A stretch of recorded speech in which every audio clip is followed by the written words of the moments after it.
Imagine a millionaire artist at the height of his success, with a seemingly perfect life, who on an ordinary night meets his childhood friend, now homeless, living on the city streets. What would you do if you saw someone who impacted your life in such a vulnerable state?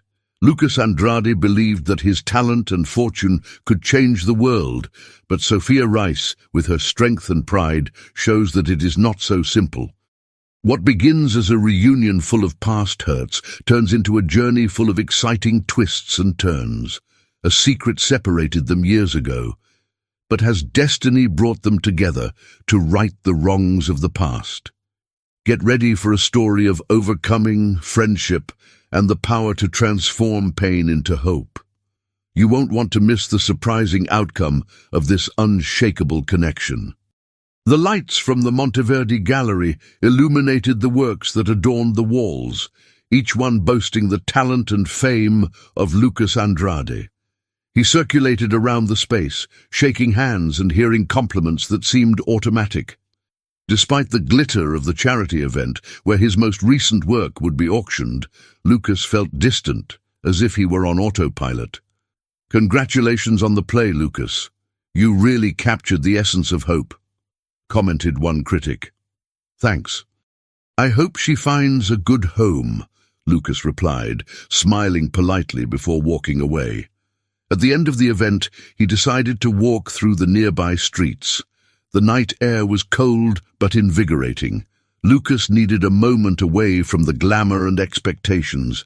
He always believed that walking around the city helped him reconnect with his roots, something he feared he was losing. As he crossed the central square, a familiar voice caught his attention. "I can't do everything alone."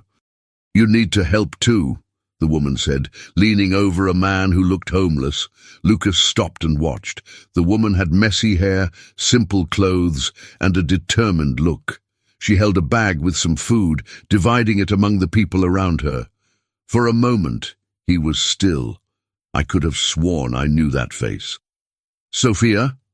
he called, hesitantly. The woman looked up, freezing when she heard her name.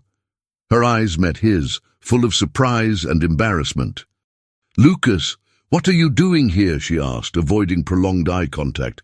"I should ask the same. How did you come to—" "This," he replied, with a worried tone. Sophia looked away, trying to maintain her composure.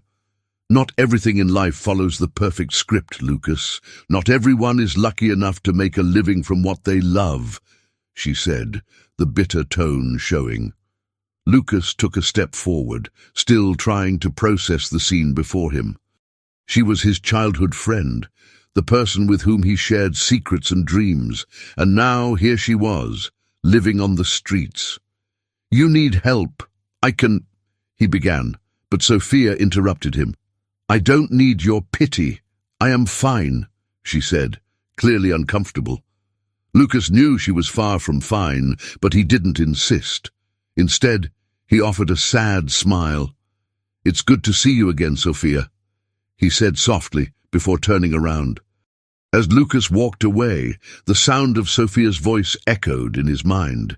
He knew he couldn't just ignore what he had just witnessed. Something needed to be done, even if she resisted. The next morning, Lucas couldn't get Sophia's image out of his head. The square, his bitter words, and the stark contrast between the woman he had met and the person he had seen the night before. He was determined to find her again and understand how everything had changed. At the end of the afternoon, Lucas returned to the square. Sophia was sitting on a bench with a distant expression, hugging a thin blanket to protect herself from the cold. He moved closer, but she noticed before he said anything. "Did you come to finish yesterday's conversation?" she said, without even looking directly at him. "I came to see how I can help you," Lucas replied, sitting next to her. Sophia sighed, shaking her head. "I don't need help, Lucas. I'm used to it," she said, gesturing towards the square. "I don't believe that," he replied firmly. "You deserve more than that. I know you, Sophia. I know how capable you are." He knew. "Past," she replied, her voice lower. The Sophia you knew disappeared a long time ago. Lucas was silent for a moment, choosing his next words carefully. What if you gave me a chance to help you start over? Come to my house, just until you find a place of your own, he proposed, looking at her seriously. Sophia laughed, but the sound was bitter. Your house? Lucas, I'm not your responsibility. I don't need charity, she said, standing up. It's not charity, he said quickly. It's one friend helping another. She stopped, still facing away from him, before slowly turning around. If I accept, it will be temporary, she said, crossing her arms. And no favors. I don't want to be a burden. Lucas nodded, relieved. All good, no favors. Just until you decide what to do next. That night, upon arriving at Lucas's house, Sophia was silent as she observed the space around her. The walls were decorated with paintings by him. Trophies and awards occupied impeccably organized shelves. The environment seemed perfect, almost oppressive. It seems like your life has turned out very well, she said, her voice full of contradictory emotions. Sometimes appearances can be deceiving, Lucas replied enigmatically. She turned to him, looking straight into his eyes. I hope you know what you're getting yourself into, she said, before walking to the guest room he had prepared. Lucas stood still for a moment, reflecting on those words. He knew that helping Sophia wouldn't be simple, but something inside him made him believe it was the right thing to do. The following days were marked by increasing tension between Lucas and Sophia. He tried to treat her like a guest, but she maintained a firm barrier, refusing any gesture that might seem like pity. At breakfast, conversations were brief, almost monosyllabic. Are you comfortable? Lucas asked one morning while preparing coffee. I am fine, Sophia replied, without looking up from her plate. Sophia's neutrality was beginning to frustrate him. He knew there was much more going on behind that distant facade. Deciding to break the ice, Lucas suggested something different. I have a meeting today, but then I'm taking you to dinner. I want to introduce you to some friends, he said, casually. To have lunch with your rich friends, Sophia replied with an eyebrow raised. I don't think I belong at this type of event, Lucas. You belong wherever you want to be. Besides, I want you to see that you don't need to hide, he insisted. Reluctantly, Sophia ended up accepting. When night came, she wore one of the dresses Lucas had bought for her, although with some resistance. When they arrived at the restaurant, the difference between Lucas's world and Sophia's became evident. As Lucas introduced her, Sophia felt the curious looks and condescending smiles of his friends. So, Sophia, where do you know each other from? Asked one of the women, with a curious but judgmental intonation. From childhood, Sophia replied, trying to be brief. Oh, how interesting. And what do you do now? Continued the woman. Sophia took a deep breath, feeling the weight of the question. Before he could respond, Lucas intervened. Sophia is exploring new opportunities, he said, deftly changing the direction of the conversation. Later, in the car, the silence between them was heavy. Finally, Sophia broke the silence. You didn't need to protect me. I know exactly how people like them see me, she said, her voice cold. I just wanted to avoid making you feel uncomfortable, Lucas replied sincerely. Uncomfortable? Lucas, I am already unknown to the world around you. Maybe you should stop trying to fit me into it, Sophia said, looking at him. Lucas didn't know what to answer. For the first time, he realized that his attempt to help Sophia was perhaps causing more pain than comfort. He would need to find another way to reach her. Lucas spent the night awake. Lying on the sofa in his studio, he watched the ceiling as if looking for answers to something that only Sophia could explain. The feeling of helplessness consumed him. He wanted to help her, but he didn't know how to break through the barrier she had built around herself. The next morning, he found her in the living room, with her arms crossed and her gaze fixed on one of her most famous paintings. It was an abstract work, full of chaotic lines and colors that seemed to fight against each other. "This work," Sophia began, still staring at the painting. "It's about you, isn't it?" Lucas frowned. That wasn't a question he expected to hear. "Perhaps," he replied hesitantly. "I've always said it's about chaos and order, how the world around me seems so organized, but inside me, everything is a whirlwind." Sophia added, turning to face him. "I know what it's like." There was something in her tone that made Lucas realize this was the moment. He couldn't let the opportunity slip away. "Sophia, why didn't you ever tell me what happened? Why did it just disappear?" he asked, his voice low, almost pleading. Sophia hesitated. Her eyes wandered around the room, as if searching for an escape, but finally she sighed, sitting down on the couch. "My family lost everything," she began, with a heavy voice. "My father made bad deals and accumulated debts that we couldn't pay. When he died, everything fell apart. We lost the house. And my mother, well, she couldn't hold it together. I had to abandon the city, leave everything behind. Including you." Lucas felt a lump in his throat. He had heard her speak, but the words sounded distant, as if his brain was trying to process something unthinkable. "Why didn't you ask for help?" he finally asked. Sophia looked at him with a bitter smile. "And what would I say? Hi, Lucas, you're doing so well, but can you bear the weight of my failures too? I didn't want to be a burden. You had your dreams, and I didn't want to get in the way." Lucas closed his eyes for a moment, fighting the wave of emotion that hit him. He wanted to scream that he would have given up everything for her, but he knew that at that moment words wouldn't be enough. "Do you think I would have cared?"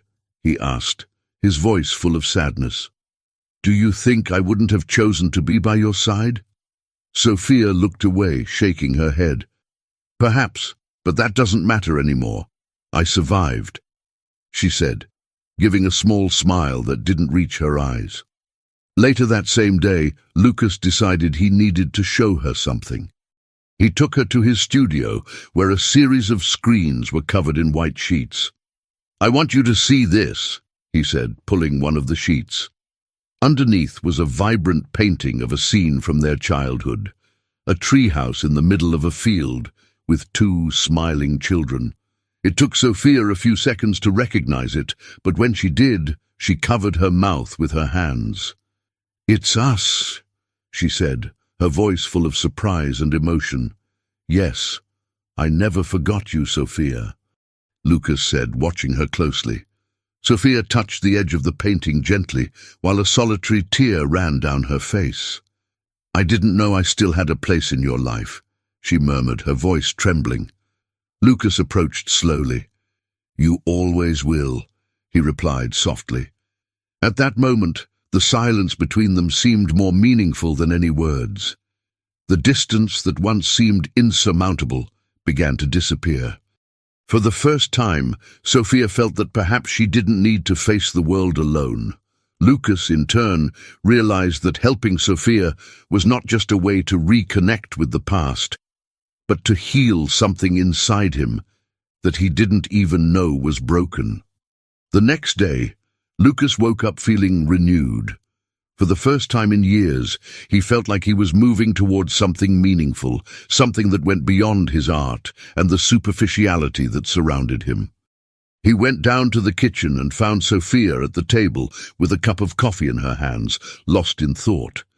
"Good morning," he said with a slight smile. Sophia looked up, returning the greeting with a shy wave. "I thought of something," Lucas continued, sitting next to her. "I want you to help me with a project, something that can really make a difference." "What type of project?" Sophia asked, raising an eyebrow. "A shelter, a place to help homeless people start over. I want it to start in the square where we met again," he said, observing her reaction. Sophia was silent for a moment, processing the idea. "That's big," "And do you think I can help with something like this?" she asked with a tone of disbelief. "Absolutely. Who better to understand these people's needs than someone who has been there?" Lucas said with conviction. Sophia bit her lip, visibly moved. "All good. Let's do this," she said with a genuine smile. The following months were intense. Lucas and Sophia worked together to turn the idea into reality. He financed the project while she led the field team, talking to homeless people, understanding their stories and needs. It was a challenging process, but also transformative. One afternoon, while visiting the land where the shelter was being built, Lucas watched Sophia interact with a young mother and her young son. There was something about the way Sophia connected with people that moved him deeply. "You have a gift," he said when she approached. "I'm just trying to do something good, something that matters," she replied, modestly. "And it is," Lucas said, looking at her with admiration. As time passed, the relationship between them deepened. Their mutual respect turned into something more, something neither of them planned on, but which seemed inevitable. One quiet night after a long day of work, they were in Lucas's studio. He was showing her a new painting, inspired by the work they were doing together. "It feels like hope," said Sophia, analyzing the piece. "That's what you bring to my life," Lucas replied bluntly. Sophia looked at him, surprised by the intensity of the words. "Lucas, I don't know if—" she began, but he interrupted her. "You don't need to know. I just want you to know how I feel," he said softly. Sophia smiled, her eyes shining with tears that she tried to hold back. "You have a way of making me believe in things that I thought were impossible," she said, before approaching and hugging him. The shelter opened a few weeks later, in an emotional event in the square where their journeys had crossed again. Friends, staff, and even some of the homeless people who had been helped by Sophia were present.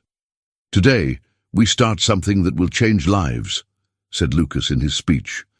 "And this was only possible thanks to the courage of someone who faced the impossible and came out stronger. Sophia, you are the reason we are here." Sophia, upon hearing the words, felt a wave of emotion. She never imagined her life would take this turn, but there she was, transforming her pain into something greater. As the event ended, Lucas and Sophia walked together through the square, now bright and full of life. "This is where it all started," said Lucas. "And here is where new stories will begin," completed Sophia. Hand in hand, they looked to the future with hope and the certainty that together they could face anything.